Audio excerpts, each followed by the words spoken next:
Amis dans le Seigneur, Shalom. Les textes liturgiques de ce samedi 13 décembre 2025 nous invitent à reconnaître la présence de Dieu autour de nous dans notre vie. Dans la première lecture, le livre de Ben Sira le Sage, au chapitre 48 du verset 1 au verset 4 et du verset 9 au verset 11, donne un magnifique éloge du prophète Élie. Il le décrit comme un homme de feu. Le prophète Élie surgit comme un feu, sa parole brûlait comme une torche. Et la fin de ce passage dit qu'Élie a été préparé pour la fin des temps, afin de ramener le cœur des pères vers les fils et de rétablir les tribus de Jacob. Dans l'évangile de Saint Matthieu, chapitre 17 du verset 10 au verset 13, les disciples descendent de la montagne avec Jésus après la transfiguration. Là, ils ont vu la gloire de Jésus, ils ont vu Moïse et Élie.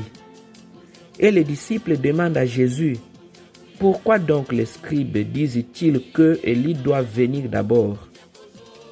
Au fait, les disciples posent cette question parce que, selon la tradition juive, le retour d'Élie devait être un événement spectaculaire, rétablissant toute chose dans une démonstration de force divine, comme nous avons entendu les éloges dans le livre de Ben Sira le Sage.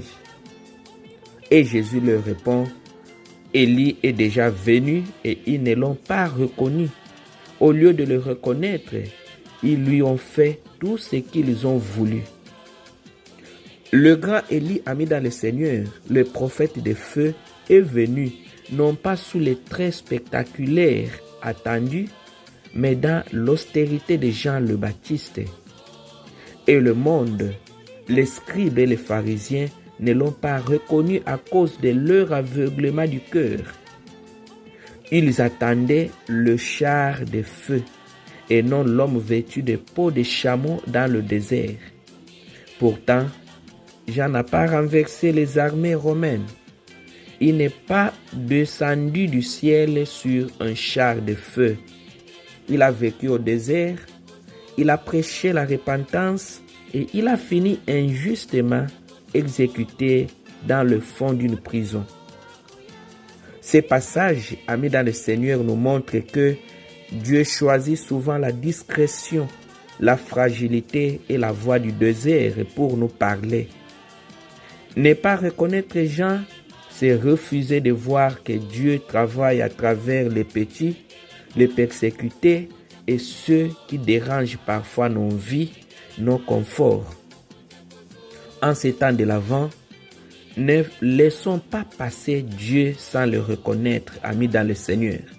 Ne l'enfermons pas surtout dans nos théories, mais ouvrons nos yeux et nos cœurs et accueillons-le dans la réalité de notre quotidien, si humble soit-elle.